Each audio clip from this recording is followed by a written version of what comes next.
Hi, everyone. Welcome to our webinar on greening without gentrification. My name is Hilary Waleka with the State Coastal Conservancy, and I'll be moderating today's webinar. We are excited to hear from our speakers today, Alessandro, Rigolon, and John Christensen, to share in learning on how we can prevent the unintended consequences that parks, urban greening, and open space projects may have, which have been coined, some have coined green gentrification. As we have some new faces today joining us, I wanted to give a quick introduction to the Coastal Conservancy. We're a California state agency that works to protect and improve California's coastal lands and waterways and help people access and enjoy the outdoors. We do so by providing funding and technical assistance to local partners such as NGOs and local governments, and together have helped conserve over 400,000 acres of land, built several hundred miles of access ways and trails, and have completed over 2,400 projects from wetland restoration, urban greening, urban waterfront, and climate adaptation projects. The COVID-19 pandemic has not only highlighted the importance of access to parks and open space, but also the disparities in access. Some of you may have read the recent LA Times op-ed article titled, "Enjoying Nature During the Shutdown is Easy, but Only If You're Rich." This issue of inequitable access is not new. As the Conservancy and its partners continue to work to address this through parks and urban greening projects within communities, we also must continue to work on ensuring these communities are not displaced as an unintended consequence. The Conservancy is hosting this webinar to learn ourselves as how we can better support actions that can prevent gentrification in our projects. So today's webinar, we'll hear from Alessandro and John on their report, Greening Without Gentrification, Parks-Related Anti-Displacement Strategies Nationwide. Thank you guys for joining us. Alessandro is an assistant professor at the University of Utah, whose research focuses on planning for green space and health equity using environmental justice lens. John is an adjunct assistant professor at UCLA, focusing on equity and the environment and strategic environmental communication. Their presentation will be around 30 minutes, and then we'll open it up to Q&A. If you have questions throughout the webinar, please type them into the questions tab on your GoToWebinar control panel, which on my screen is to the right. And we'll try to get to as many as possible before the 1 o'clock end time. Lastly, this presentation will be recorded and posted on the Conservancy's YouTube channel, and we will send that link around to all who have registered. So without further ado, Alessandro, I'll pass it over to you. And participants, don't forget to put your questions in for the Q&A at the end. So thank you. Thanks, Hilary. Thanks for having us. It's an honor, and thank you for the 300 some participants who are here live. And we're really excited for you all to sort of, to engage with you in a conversation more after the presentation. So, as Hilary said, much of the content of the webinar is part of an ongoing project in which John and I are examining what public agencies, nonprofits, and advocates can do to address this issue of green gentrification. So let's start by defining the issue a little bit more. Research in the last 5 to 10 years is showing that new parks and trails, when they are established in low-income neighborhoods, tend to make those places more desirable, and they attract wealthier new folks, and most of those folks tend to be white. That influx of wealthier people and consequently of capital is in part leads to neighborhoods changing, and that's what we call green gentrification, because there's that green stimulus that leads to that change. Over time, that kind of gentrification can result in the lowest income residents to be displaced, especially renters. One of the first projects that has brought this issue to the national attention is shown here, the very famous High Line in New York City. Another project is the 606 in Chicago. It started actually as an environmental justice project to bring much needed green space in 2 low-income Latinx communities of Chicago's northwestern side. But the project became a boomerang that ended up actually contributing to displacing a lot of low-income Latinx residents from those places. The project resulted in some more awakening about this issue. The organization that worked in the Trust for Public Land, which is a national nonprofit you might know, has learned a lot from it, and then sort of, starting to work more proactively to address the issue of gentrification as resulting from the parks. Switching to California, which most of you probably are from, the LA River is one of the projects that has been linked to gentrification recently. Was sort of at the beginning of that process of gentrification. For the ones of you who don't know, it's a 51-mile concrete channel that in the last few years has seen a lot of planning efforts and some construction of new trails, parks, and other recreation areas. You can even kayak now in the LA River. The issue is this has been like pretty much closed to the public since when it was built in in the 1930s and 1940s, and now those communities that have been living along this place that offered no opportunities, as those opportunities are starting to come, they are starting to be displaced. Before we move on, I want to clarify something. Some of you might be asking, do all new parks lead to this issue of gentrification? Of course, the answer is no. It depends on the type of park. Jeremy Nemeth and I conducted a study that was published this year about in which we asked whether the location, the size, and the function of new parks explains whether areas around them gentrify or not. We focused on 10 cities in the US, large cities including Los Angeles, New York, and others. And we found that function and location matter while size doesn't. What function means, we looked at greenway parks, those that have an active transportation component, connect communities, and can be used for both recreation and transportation. And we found consistently that areas near them have gentrified. We also found that parks near downtown, new parks near downtown have led to more gentrification. The parks are located farther away. And finally, we didn't find any effect of park size, which is sort of surprising. And so I want to look more into that. So given what we know about the issue of green gentrification, as I said, John and I are examining what strategies have been implemented or proposed for a select number of large park development projects. Those that are, most of them are greenways, many of them are near downtowns. They're really in areas that are prone to gentrification. So we're starting to ask the questions, what can we do? We call these strategies parks-related anti-displacement strategies, which is a mouthful. PRADs, I'm going to refer them to strategies just to be simple here. And so it's an ongoing project. We focused on 14 parks in 13 cities around the US. There's a report that shows our ongoing results that is also linked to the, you should have it on the right-hand side of the screen. And so we found that strategies to help people stay in place mostly focus on two things. One is creating and preserving affordable housing, which is the main one. And the second is creating and preserving jobs for low-income, long-time residents. So here's a lot of words. I'm sorry, it's a taxonomy or a classification of those strategies. We found there are 26 different ones that have been proposed or implemented around the country.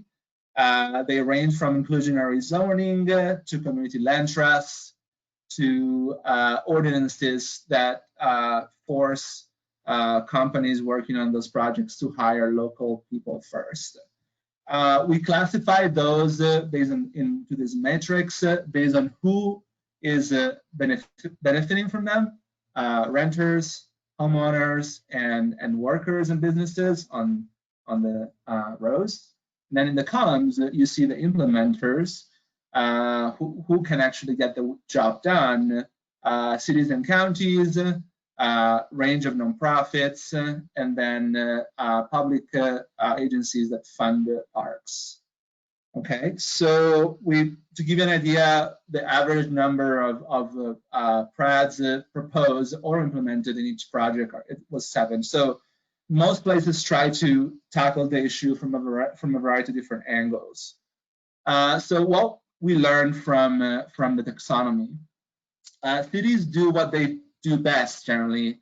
They regulate.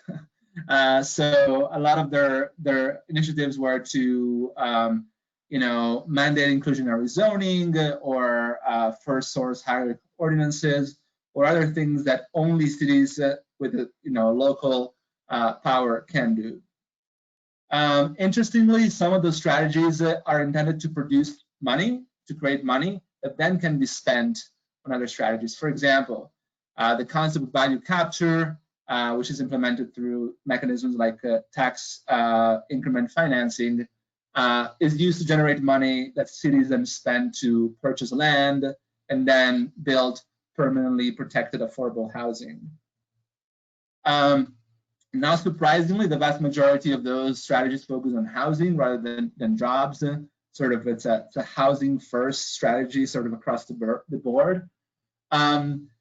There's a lot of debate in the country about between NIMBYs, YIMBYs, FIMBYs, all those acronyms, whether it's better to subsidize housing or it's better to build more of it. In our case, we found that a lot of the projects focus on affordable housing rather than market rate housing, and we think that is the result of knowing that we know that if you protect affordable housing permanently, it's going to work, whereas it's still unclear what an impact it has to build just a bunch of new housing and see what happens. Again, not surprisingly, perhaps for cost reasons, most of these projects focus on protecting renters rather than creating opportunities for new homeownership among low-income folks. And then finally, we found that whatever strategies are created by nonprofit, cities can also get them done, but not vice versa. So cities and counties, local authorities have of course, a broader range of tools they can use. However, we also want to recognize that a lot of the city-led efforts have been championed by nonprofits and other advocates, so that public pressure campaigns and advocacy efforts have worked to move cities and counties to do the right thing. As we were sort of reviewing those and talking with the advocates, we realized that those strategies include both those that apply just to areas around the new parks, which we call project-specific strategies, but also advocates try to leverage citywide policies like rent control or inclusionary housing that applies to the entire city. We found about 2/3 of those PRADs were project-specific, meaning they were generated specifically for that project and would not apply to other parts of the city. A very interesting thing here is that for an advocate, a nonprofit, or a city planner working to implement those strategies, it is much easier to work in cities that already have existing frameworks in place with, for example, some rent control, some inclusionary housing, and then you can work on top of those with the already support for some basic forms of tenant protection or job protection. A few recommendations here from our ongoing work, and John will expand on many of these. So the first one that I have for you is it's pretty simple, but it's one of the most important ones. The market catches up with with real estate, and when a project is proposed and then money is found for parks, then real estate speculators are already there trying to buy up properties. And so the design of those anti-displacement strategies needs to start at the same time as the conversations to buy up the land for the park and start to develop that park. The second one is about the deep importance of community engagement, both for developing solutions that are appropriate to each community, but also so that the community can be informed and can advocate with the local decision makers about the importance of these strategies, and sort of educate their city council member, their planners, their community leaders about the need to do those kinds of anti-displacement strategies.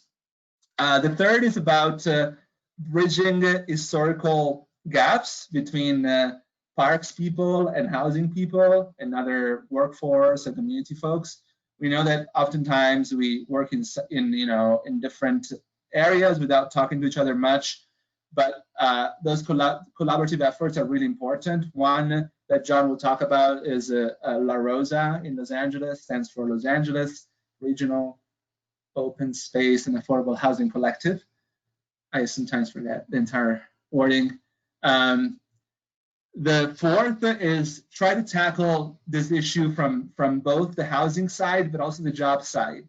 And so you give folks or help folks get an affordable place to live, but you also help them find better jobs or create better jobs or create training so that they can make more. And so those projects are not just a park, but they become more like a broader community development opportunity. This one is really important.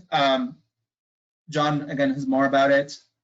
We suggest the integration of implementing PRADs in any public funding for parks and urban greening. In other words, when the state gives a grant to a city to build a park, they ought to either ask or incentivize that city to do something about gentrification and displacement if the park is indeed in a place that can put people at risk of being displaced.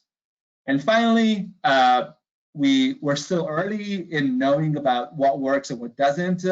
And so measuring, reporting, sharing both successes and failures of these strategies is fundamental.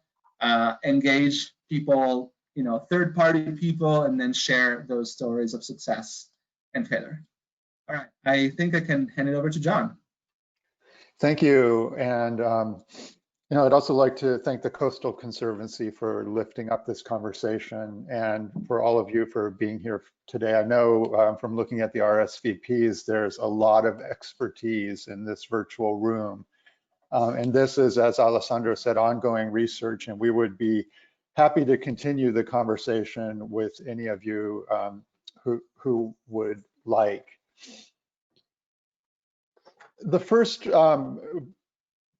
place that I want to talk about that's planning and implementing PRADs is the 11th Street Bridge Park in Washington, D.C. It will eventually span the Anacostia River on an old highway bed on the pillars across the river. This is a project that will connect two enormously different parts of Washington, D.C. On the west side of the Anacostia River and on the east side of the river in Anacostia. There on the west side, home values are double what they are on the east side, and on the east side in Anacostia, poverty is 3 times what it is on the west on the west side. It's Anacostia is a historically African-American neighborhood, still largely African-American. Frederick Douglass's house sits on the hill where he wrote and had a view of the Capitol from that historic landmark. And the 11th Street Bridge Park has really become an example for a lot of folks in the field, because it's really executing on all of the strategies that we identified. affordable housing and home ownership, workforce development and local business support, youth development, including a program that is contributing 5-to-1 matches for children's college savings accounts, and culture and the arts. So the important part of culture, arts, the story of a community being supported as it goes through these changes. They started well before designing the park, hundreds of meetings. They began an equitable community development plan that was built up through those meetings. It was rolled out steadily to deliver on promises, and they're starting to measure the success now. If you're not familiar with it, check it out. It's really become a model and is sharing lessons with projects around the country, including the next one, which is in San Francisco. The India Basin Waterfront Park in San Francisco, one place that is learning from DC. This project is led by Philip Ginsberg and his team at San Francisco Rec and Parks. They're working with the Trust for Public Land, the San Francisco Parks Alliance, Build SF, which is a developer of multifamily residential developments, and really importantly, the A. Philip Randolph Institute, which is a historic civil rights organization that has chapters around the country and has had a real strong presence in San Francisco. If you've seen The Last Black Man in San Francisco, which I highly recommend, it's a beautiful film that came out in the last year, and much of it was shot right in this neighborhood on the waterfront. They're coming out with an equitable community development plan later this year, and it will be a very, very good one to watch. Another place that has been learning from DC in this network is along the Guadalupe River in San Jose. And this is an interesting one in that it's being led by the city, but with really important contribution from SPUR, the urban think tank and advocacy organization in the Bay Area that has been doing research and convening and advocacy to kind of move this whole conversation about the restoration and development of parks and trails along the Guadalupe River, working with the Guadalupe River Park Conservancy, building partnerships, updating the master plan in the next couple of years, and in the middle of really intense and important conversations in the city, looking at what equitable redevelopment would look like and how to do value capture that Alessandro talked about, and this is going to be another good one to watch. They're early in the process in developing plans. Another example is down here in Los Angeles. On the LA River, the county is going through a revision of the LA River Master Plan. So this one is being, this particular effort is being led by the county. It's in the draft process. This one has very much a focus on affordable housing. They're creating, again, it's in the draft process, but in the draft, which looks like it's going to, go through to the final, they're going to create a task force on affordable housing. They're going to require an assessment of all sizable river improvement projects and what their impact will be on housing and displacement. They have a goal of increasing affordable units within 1 mile of the river, creating an affordable housing land bank authority to be able to bank land for future affordable housing development. They want to see funding for affordable housing secured in parallel with river revitalization projects, and incentivize renter protections, as well as supporting persons experiencing homelessness who live along the river and building new permanent supportive housing there.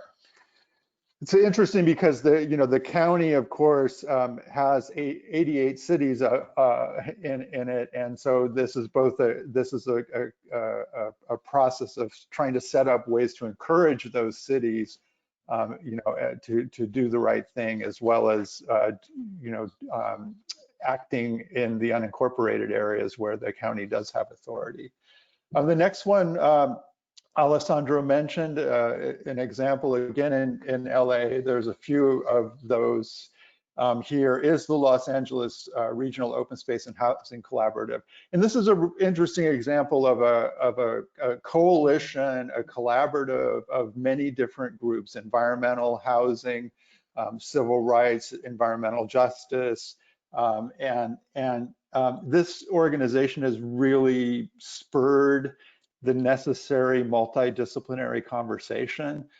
They've been advocates and thought leaders, and that really plays an important role in a lot of cities, that you have an organization that can bring people together for these important conversations, because we don't all have the expertise that is needed for this kind of multidisciplinary approach. They're also looking for opportunities to do some kind of joint development of affordable housing and park in LA. And the final example, again from LA, I'd like to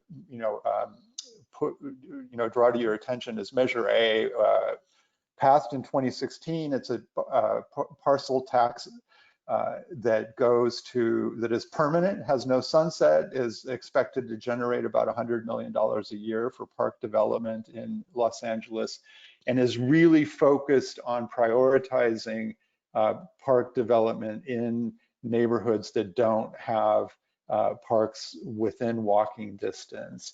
And this includes it includes anti-displacement strategies and the guidelines and scoring criteria for grants.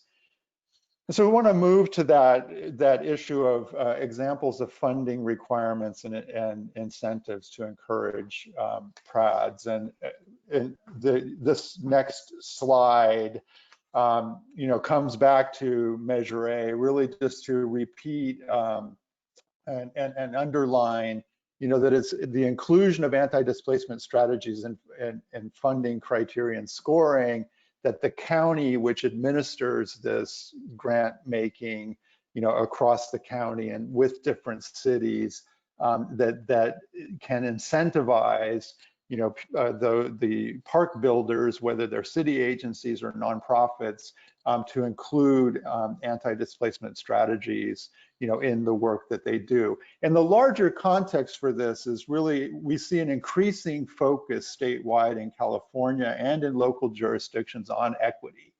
For communities, that have historically not seen these investments in greening, in parks, and stormwater capture, and in many cases have seen really active disinvestment over the last century. And so then this is the logical next step in that focus on prioritizing investments for communities that have historically not seen those kinds of investment, but have been crucial voters for the funds that that back up these kinds of investments. That next step is ensuring that those investments benefit the people and communities that they're intended to benefit, as Hillary pointed out in her wonderful introduction. So we have another important example of this is the California Transformative Climate Communities on the next slide. I'm hoping Alessandro seems to have dropped off for a moment, and he's controlling our slides here.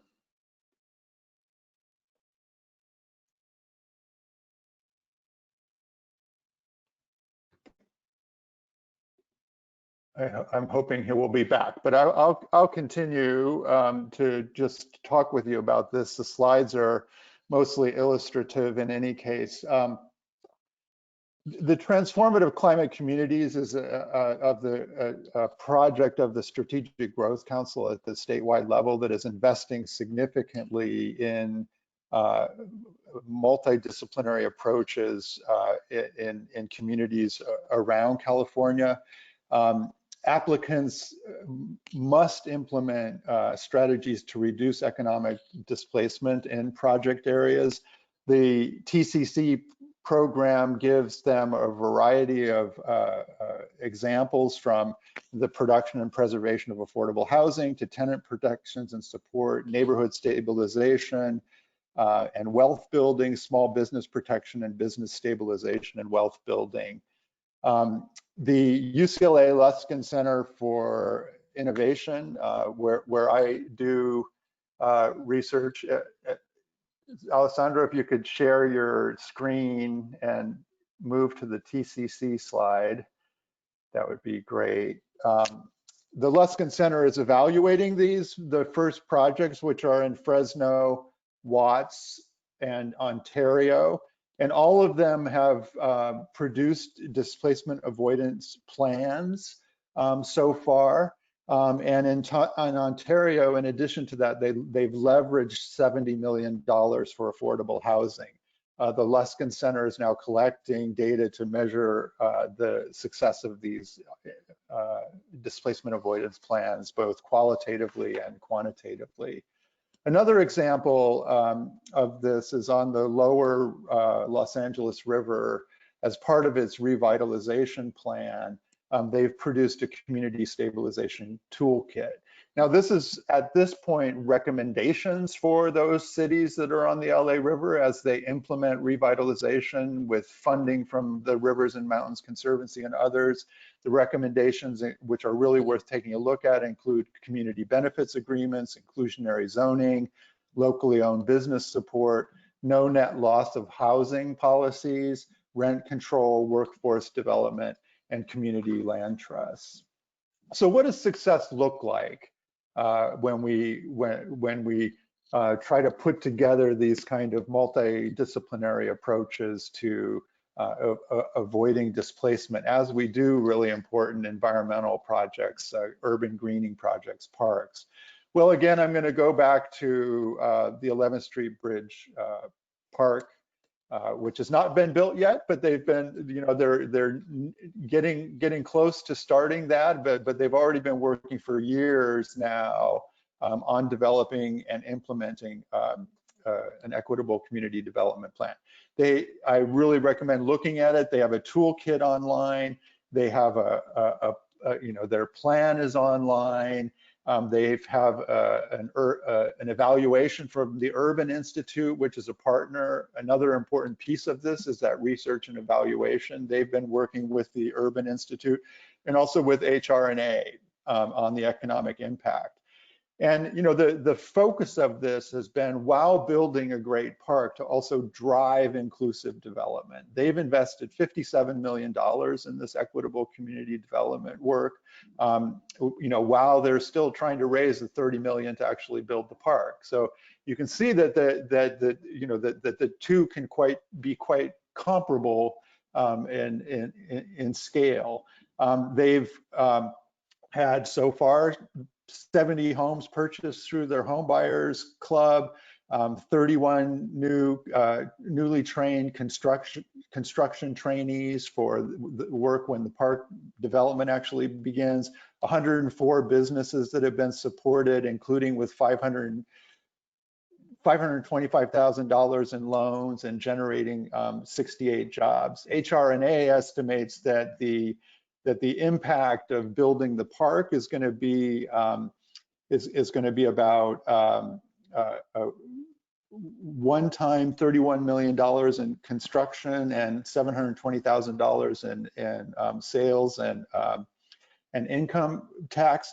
But over the long run, they estimate that this park and the equitable development work will generate $73 to $208 million in annual economic benefits, including 1.7 million in taxes, sales taxes and property taxes, 1.7 to $4 million in increased sales and property taxes. So the benefits to the community can be enormous, and really important to ensure that it's equitably shared.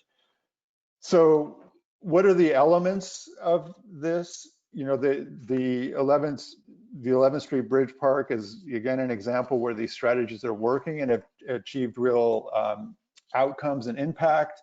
At India Basin and the Guadalupe River in San Jose and along the Los Angeles River, we're seeing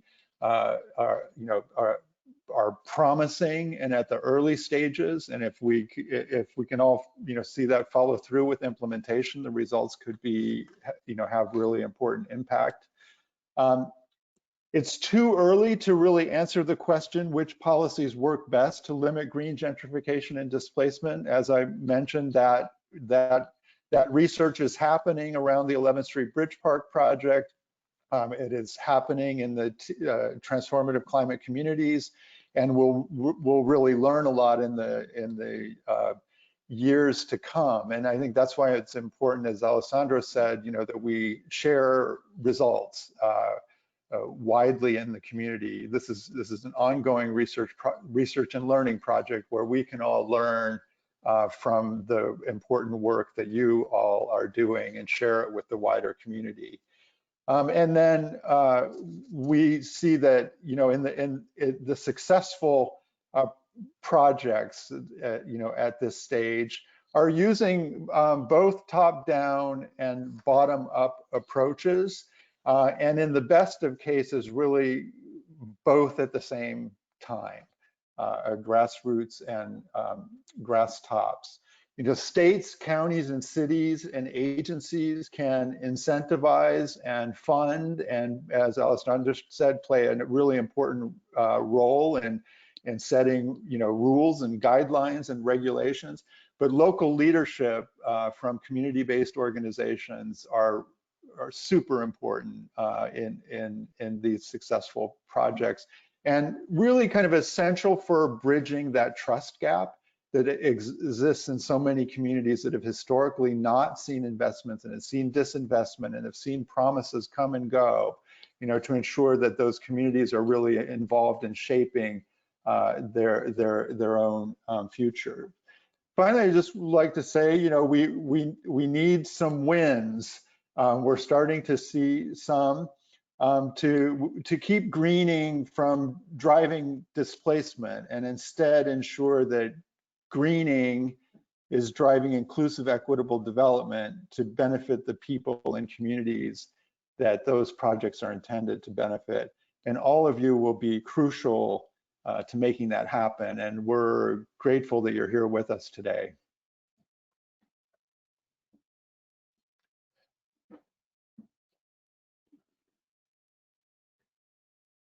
Thank you, John and Alessandro, for a great presentation. This is a hard and important issue, and helpful to see some examples and strategies that are being used.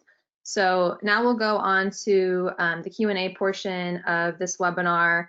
And as a reminder for our audience, if you have any questions, please type them into the questions panel on your GoToWebinar control panel, and we'll try to get to as many as we can. And a lot of great questions have already come in. So the first one for John and Alessandro, this is from Jacqueline. This is a quick one. Can you review what PRAD stands for once more, please? Yeah, sorry. It's Parks-Related Anti-Displacement Strategies. What it means is those are strategies that have been, to some extent, thought, designed to work in localized areas and try to limit the displacement that parks might generate in their surroundings. Yeah, I mean, what we wanted to do, there is a large literature on gentrification and anti-displacement strategies, and we really wanted to, by looking at these projects around the country and comparing them and seeing what's being done, what's being planned, we wanted to try to find, and I think we did find that, where there's a good nexus between development of parks and greening projects and anti-displacement strategies, and focus on that. Great. This question comes from Benjamin.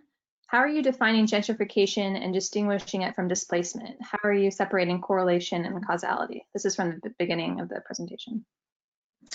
Yeah, so measuring displacement is really complicated. Measuring gentrification is it's much easier Gentrification, to measure gentrification is to measure, simply put, whether a neighborhood has seen a larger increase in wealthier, college-educated people, and a larger increase in housing prices than its city or its region as a whole. So it's and secondly, to be gentrifiable, to gentrify, a place needs to be gentrifiable. And so when you talk about gentrification, we all refer to neighborhoods that are, generally speaking, lower income than the city as a whole, with more renters, with fewer people with a college degree, etc. Measuring displacement is much more complicated because there aren't very good data to, gentrification is just the act of new folks moving in. Okay, so if those new folks move in, for example, to old warehouses that were either abandoned or they were used for industrial purpose and then they're repurposed and they're used for housing, then that kind of gentrification does not necessarily result in displacement. But if newcomers go to a neighborhood where it's already pretty much all residential and they start buying out houses and basically the old homeowner evicts the renters, or basically to sell the house, then it's a case in which the influx of these new buyers, the wealthier people into the neighborhood, results in displacement. As I said, it's much more complicated to measure displacement just because there aren't good data from the census that make it easier. But there's to measure that. But there's a pretty developed conversation now among academics about finding ways to measure displacement in a clearer way. Great, thank you. So a couple questions I'm going to combine that are similar is you highlight a lot of great policy and planning strategies to avoid green gentrification. You also mentioned that park function can drive green gentrification. Do you have any insights into park design that affect green gentrification? Have you encountered examples of altering the design to lessen the degree that gentrification is catalyzed? And can you talk a little bit more about differences between designing green spaces for white communities versus designing green spaces for Black, Hispanic, and Indigenous communities? Well, so that's a whole other really important and complicated question about park design being engaging and welcoming to different communities and different uses, and recognizing and appreciating different cultures and history. And I think it's that's an important part, which maybe I went over like too quickly, where the 11th Street Bridge Park project and the India Basin Waterfront Park as well, both have culture and arts as a really important component of the equitable community development strategies to avoid displacement, so that you're not also seeing the displacement of people's culture and history and arts. You're seeing a recognition and welcoming of that as part of these anti-displacement strategies. I think it's probably too much to go into right now about like what those different kinds of designs look like, but it's a really important question, and I might take the liberty of answering the second part too, and saying that I think the research is really ongoing about which kinds of parks actually lead to increased risk of displacement and gentrification. So Alessandro and Jeremy Nemeth's study that was published this year is a really important first step in that direction, and I think it makes intuitive sense that larger parks that have also active transportation that connect different neighborhoods are a higher risk that connect, say, a very wealthy neighborhood on the west side of the Anacostia River with a very poor neighborhood on the west side, you're creating a a connection and a potential catalyst. And so there's a lot of factors that go into that. I just to add just a couple of quick points. The 606, which is pictured here, is an example of just that.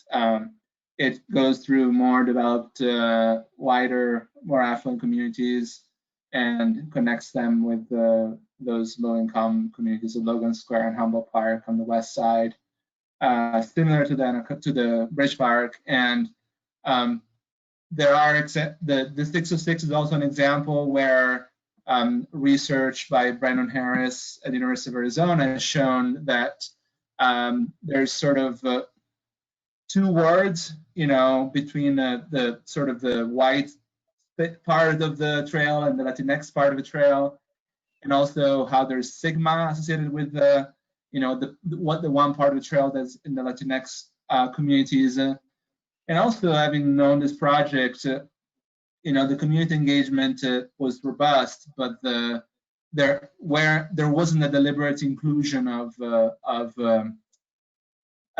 culture of those long-time Latinx communities to the extent to which that a lot of people perceive it as more like a white space, where there's more for cyclists that go pretty fast along this trail than for pedestrians and families with kids. And so that sort of goes to show who's more welcome here and who's less welcome here. Yeah, just one other thing. I mean, I guess I would want to underline is that this risk and this challenge and this problem can't be solved by park design alone. That's why it really needs to be a multidisciplinary effort that involves the housing advocacy, community, workforce development, youth development, culture and arts, and bringing those disciplines and communities together is the only way to address these challenges. Great. So this is also going to be a mashed up question, but can you speak a little bit more about how your study on location and functionality of parks affects whether gentrification happens, especially about transportation elements or if size impacts it at all?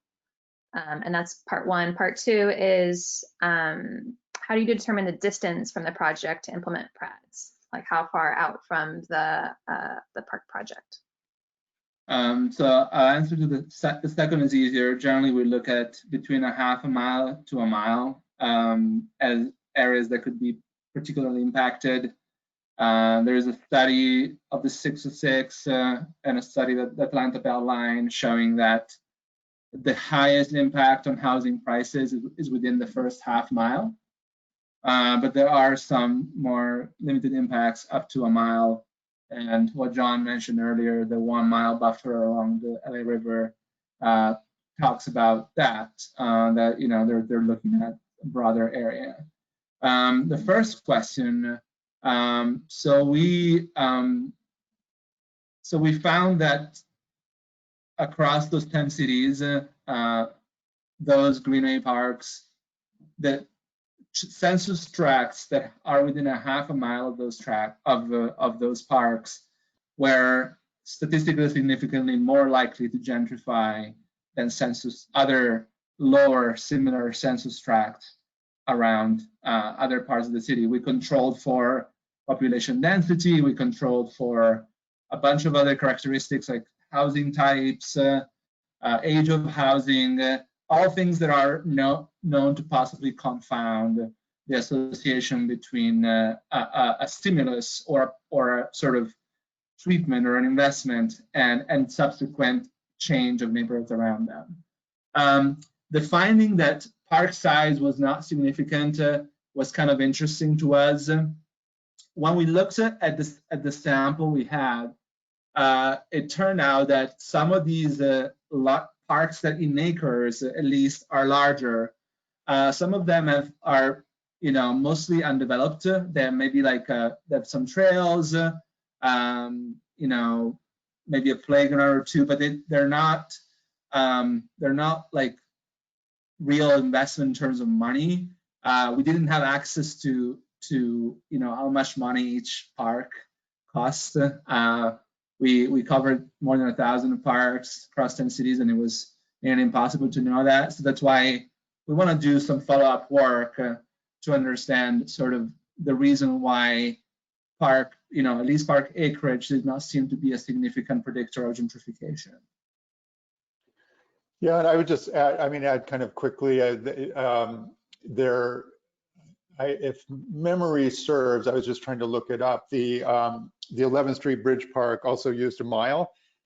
They first looked at going out 2 miles, and then decided that it was like too big to really wrap their arms around effectively and to make the kinds of investments that would be needed. So I would also say, a half mile to a mile is a good benchmark, but it'll depend on your capacity, on the neighborhoods, all of those things. There's some subjective judgment that's going to go into that. Great. Another question that came in is if you have any examples of specific jobs that were created from maintenance of green infrastructure elements that were funded, or examples of engaging local youth in the park planning and construction. Yeah, so I think the 11th Street Bridge Park project, I mean, it's created and it's trained people for the construction jobs that will come from building the park. I think here in California, we have a great example of the Conservation Corps in communities around the state that are employed in landscaping and planting. There are certainly ongoing jobs in maintenance, in interpretation, in other functions of the park, and these kinds of strategies can have explicit requirements or incentives or policies to ensure local hiring, local training and hiring for those kinds of jobs. There's also the jobs that get supported, in the local businesses. So if you're supporting, the survival and development and investment, in the local business community, that's creating additional jobs. In the case of Washington D.C., dozens of jobs. The Bay Area Council recently did a report where they looked at how many jobs would be created by an environmental bond, and found that for every $1 million that is spent, it creates roughly 15 jobs. So these are a variety of different kinds of ways that job and workforce development can happen. Great. And John, this one's specifically for you. Can you provide more details on what is an equitable community development plan? What are some of the strategies that are included, such as the one created for DC or San Francisco? And do you see any aligned efforts in broader planning processes, such as safety elements or adaptation plans that can help support this effort? Yeah, I mean, so let me just, I'm sorry, the elements of a equitable community development plan are pretty, have been pretty straightforward across these kinds of projects. They're housing, their workforce, their youth development, and culture and arts. I think I'm hitting those, and those are those are the ones that have been included in. You can download the 11th Street Bridge Park Project's Equitable Community Development Plan. It's really worth looking at, as well as looking at the evaluations that have been done of it. And those are very similar to what's being done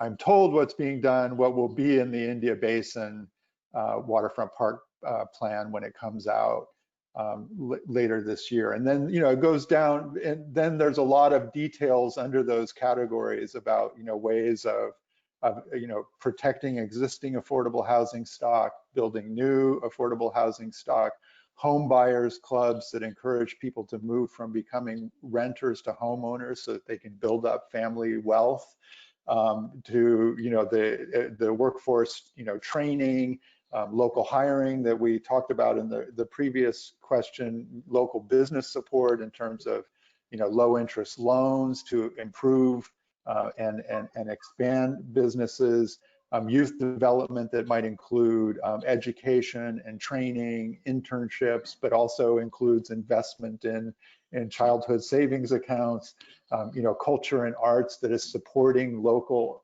artists and culture holders or cultural producers to be really engaged with the design and creation, but also programming in parks, all of those things. I mean, it gets quite detailed, and it's going to be different for different communities, and the emphasis is going to be different in different communities, also depending on what kind of capacity you have and what sort of funding you have.